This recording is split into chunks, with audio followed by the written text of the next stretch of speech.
sir. Good night, sir. How are you? My dear Dilip Kumar Singh, good evening. I'm good. I'm fine. Thank you very much for joining. How about you? I'm also fine, sir. Thanks for your earnest concern about me, and Yeah, I really welcome you once again. yes. Give me 2 minutes, 30 seconds. Let me get your file. It's on the other side, just there.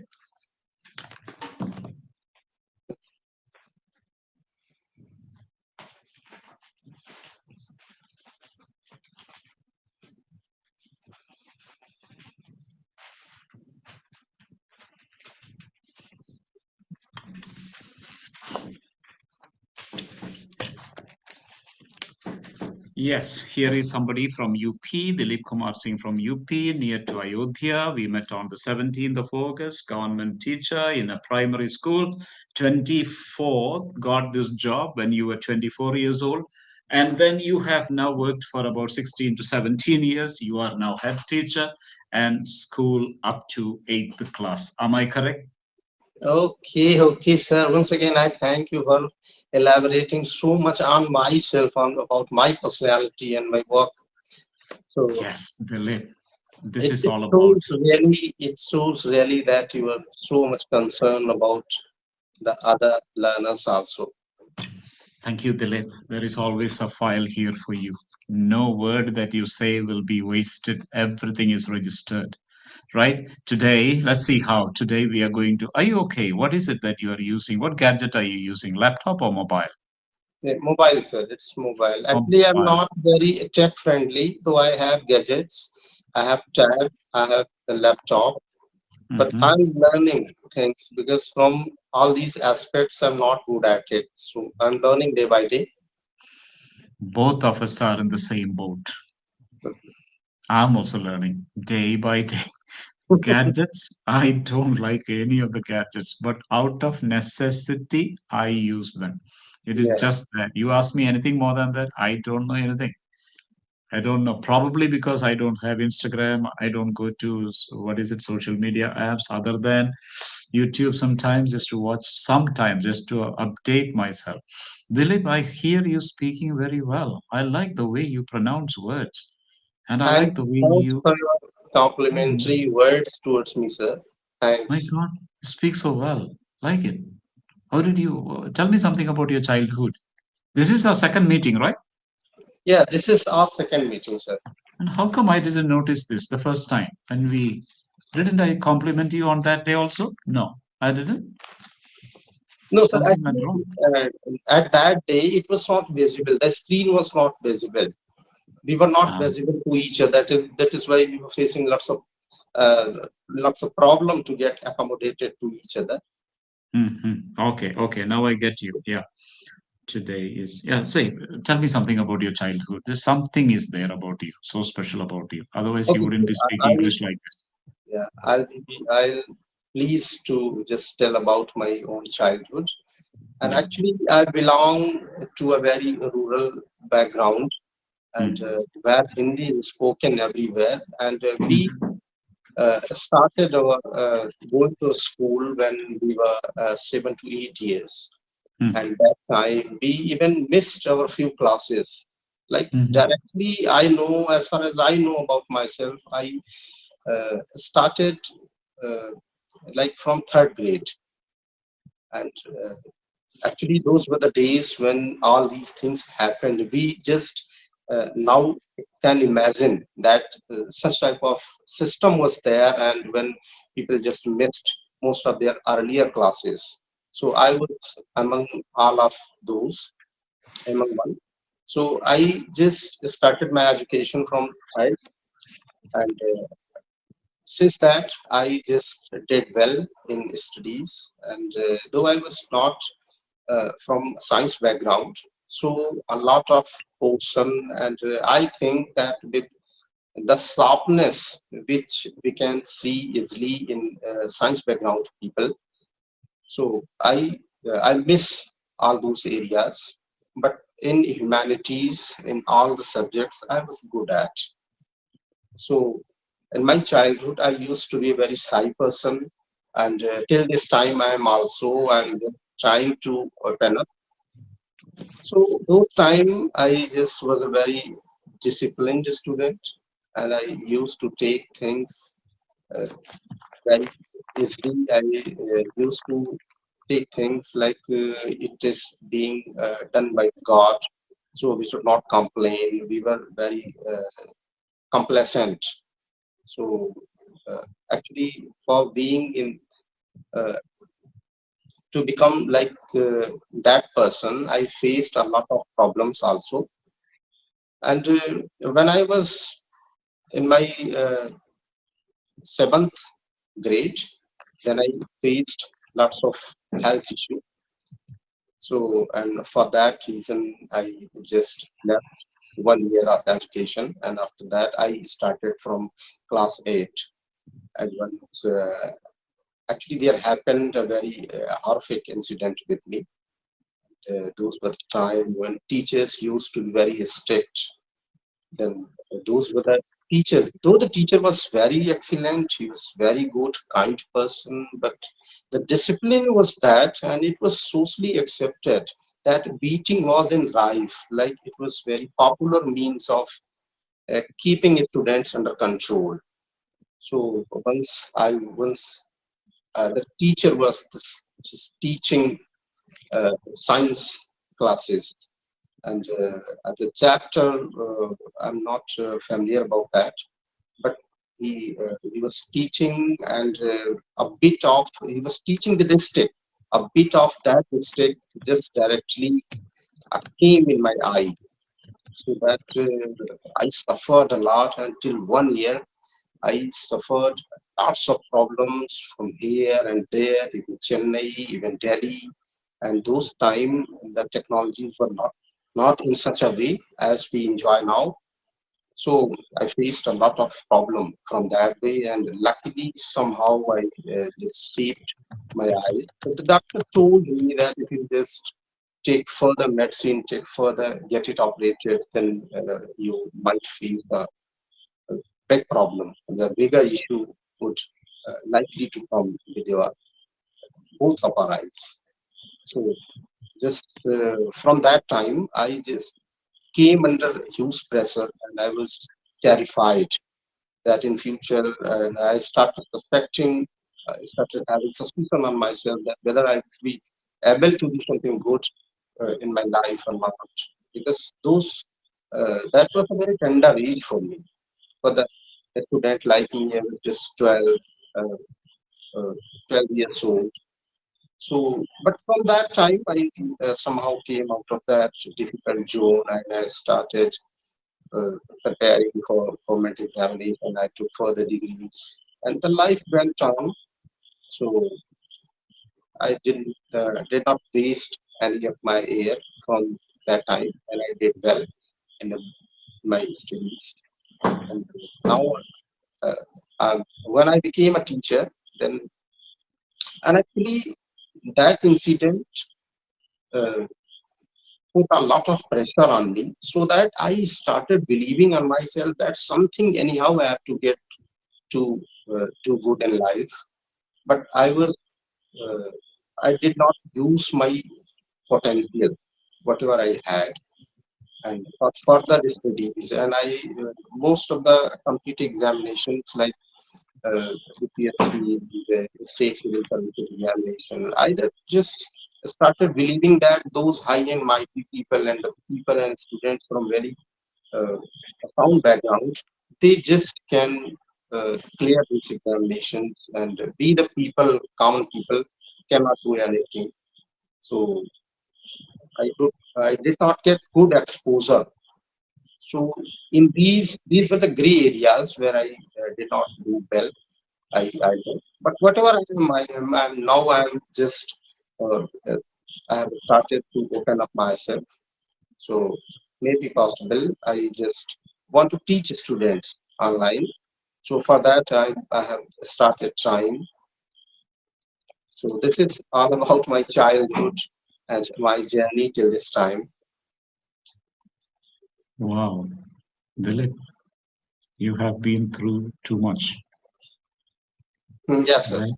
especially with one of the most precious organs that God has given us, Yes, sir. our wrist. And one strange thing is this, that uh, what a luck that I have come into that field also. Whenever I don't use a stick or any type of punishment, and always stay away. I'm not that type of person who just implies all these ways and means to keep the student under control. And the time is also different. Those were the different time, and now we have a lot of water have flown from that time to this time.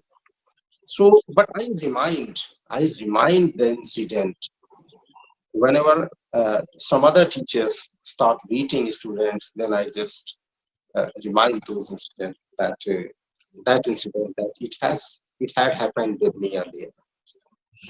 Then how have you approached the teacher after that? Did you get the chance to meet that teacher?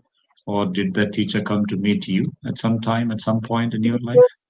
Unfortunately, that teacher was a little bit very hard towards the student. It's a reality.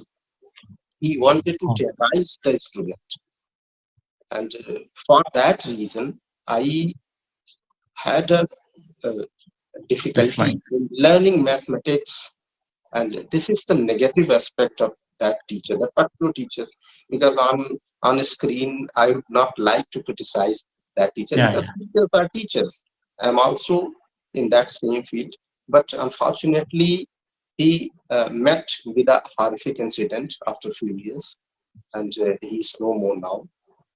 Though he Oh, was a good teacher, he was a renowned teacher.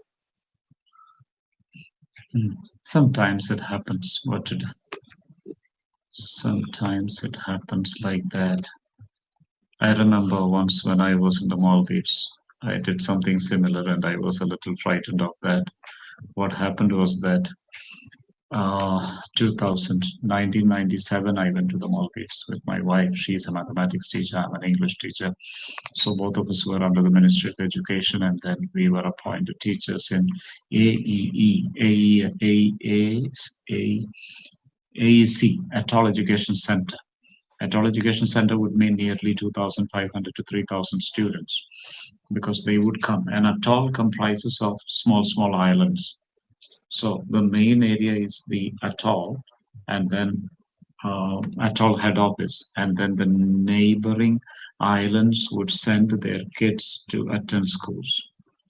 Some of them would stay in hostels, some of them would come every day by boat and go back by boat. One day when I was teaching, I got so upset that I threw the duster. That luckily the dusters were made of cloth. So I threw it at one of the students sitting at the very last bench, and then the duster went and, what shall we say, hit him in his one of his eyes, and he was looking like a ghost because the chalk powder all over the place. We were still using chalk those days, and I began to be very worried about it, very much frightened about it, and I was really inside, deep inside me, I was scared because that was actually a punishable offense. Teachers were not supposed to do that to students. If the student had made a hue and cry of that, or raised an objection to it, or reported that even to the principal, things would have been very different. I could have been, what is it called? Deported.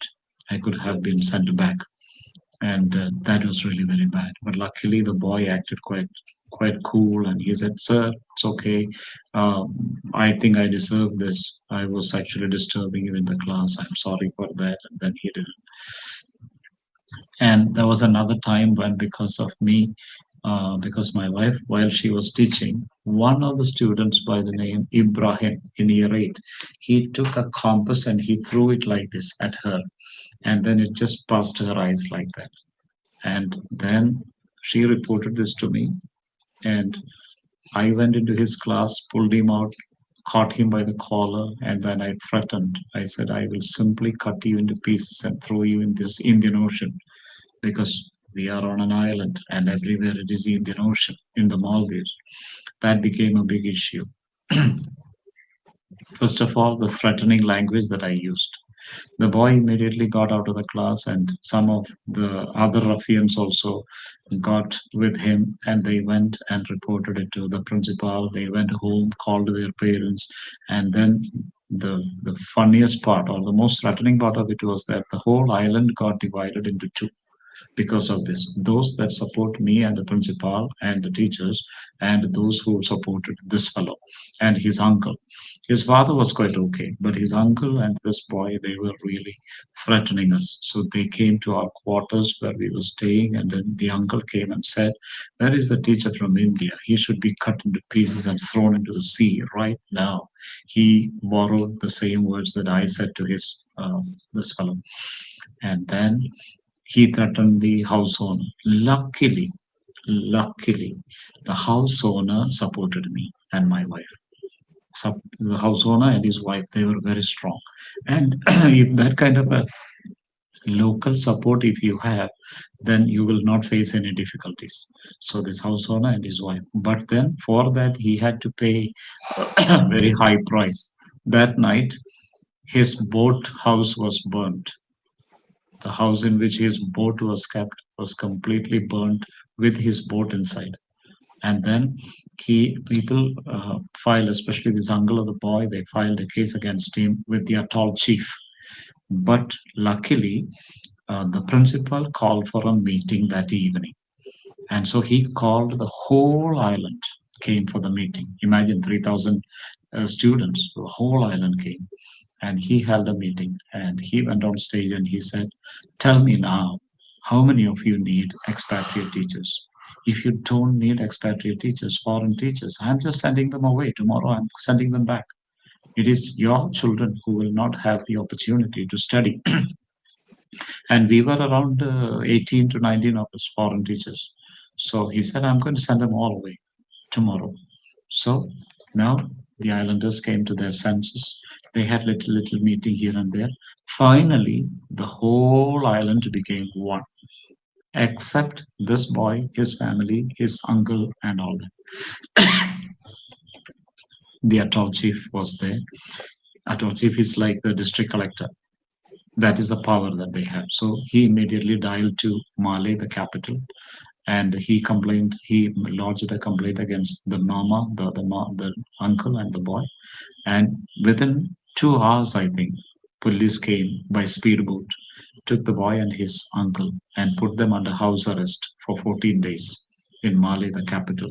We don't call them police, we call them National Security Service. So once the national security comes, then service comes, then everything is under their control.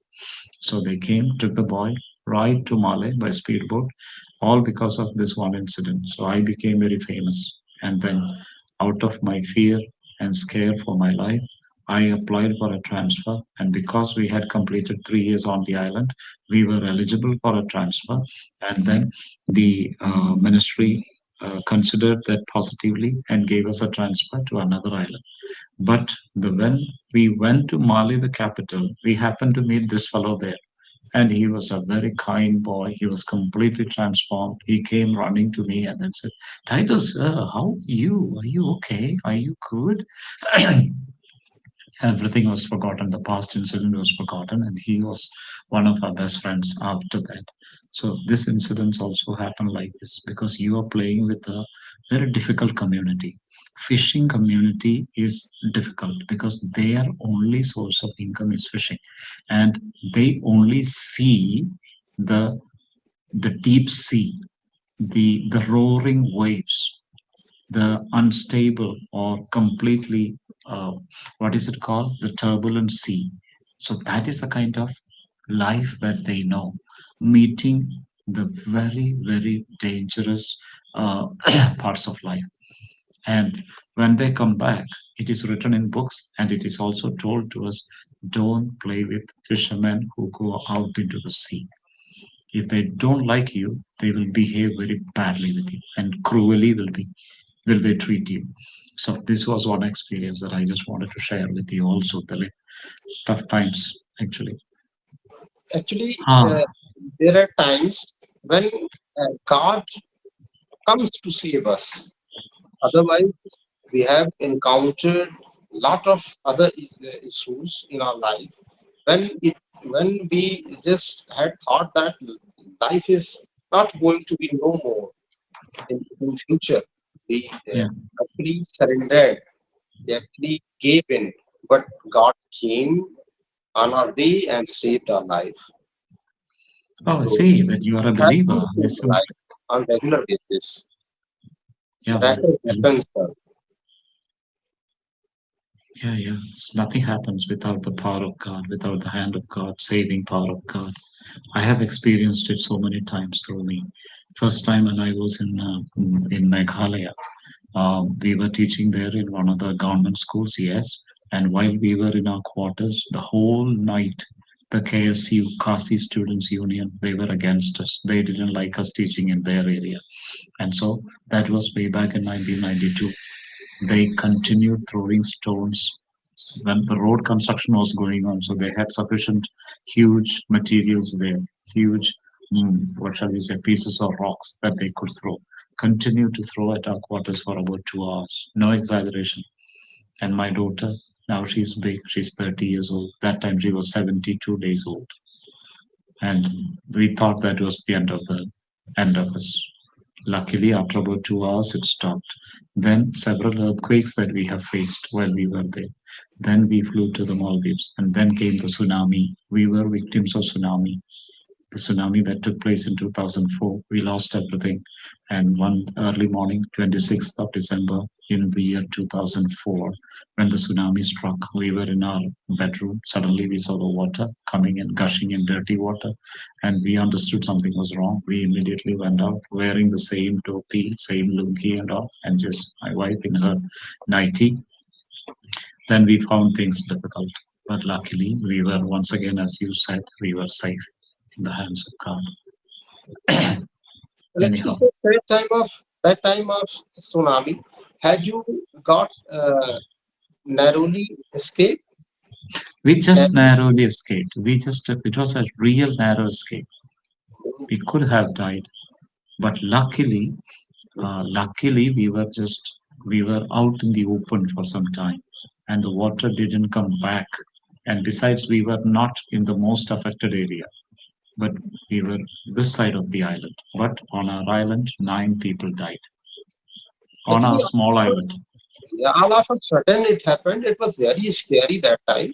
We actually had been preparing for government examination those days, so we learned everything about from where did it originate and a lot of distraction. I think a lot of distractions took place in neighboring countries of India, like Indonesia and Andaman, Tha- and Bay of Island Thailand, is- Taiwan, got swept away, like washed away, like Australia. in Andaman Nicobar Dwip, I think Indra Point actually totally vanished from Correct, the map. So we correct. were a big distraction that time that took place.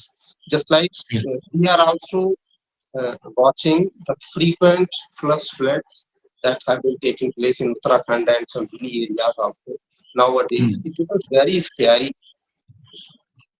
Yeah, yeah. Actually, around 150,000 people, that means 155,000 people disappeared from Sri Lanka just that night. And Thailand, Taiwan, Indonesia, and of course, India at different places. We were the most badly affected people. But Maldives, 28 islands, the Maldives were affected, and we were on one of the affected islands, and there was no news. In fact, what they did was that they disconnected the Asianet cable from the TV so that my father wouldn't be watching this because he was in the habit of watching news every evening. And so they disconnected because they were not informed by the High Commissioner whether we were alive or not. So the High Commissioner comes to our village, I think around 5 or 6 days after the tsunami happened. Then he said, there is no information about any of you.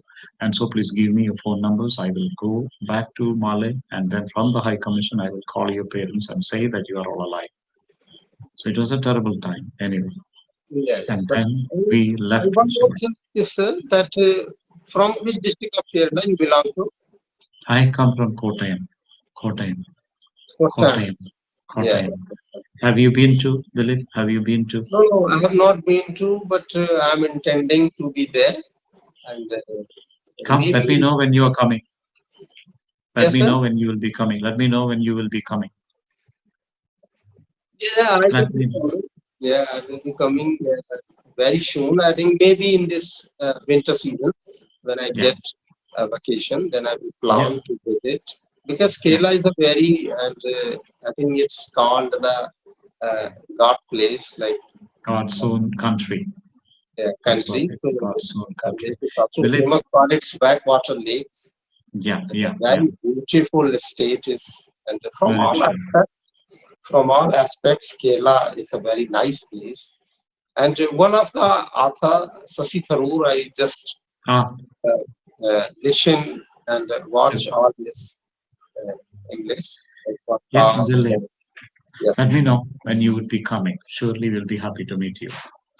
Okay. Okay. Thanks. Thanks. Yeah, Dilip, we will stop here then. Thank you for all the sharing. Okay. Oh Thanks. my God. So